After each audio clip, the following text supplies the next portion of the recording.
What's up everybody, welcome back to the channel. Many people are facing an issue that says that ZEPTO wallet is not working for them. So there might be something going behind it, and I'm gonna address everything you need to know in order to get to fix this issue. So first thing is, due to the heavy traffic issue, the server can be down and that is why you are not able to access it properly. So what to do if you have these sort of problems? So what you guys need to do is to check internet connection. Ensure you are connected to a stable Wi-Fi or a mobile network.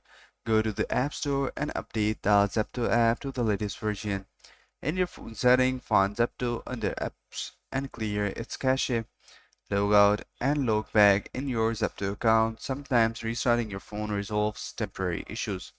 So make sure that you uninstall and reinstall ZEPTO if the issue still persists. And then at the end, all you have to do is to connect the ZEPTO support, which is available from 6 a.m. to 3 a.m.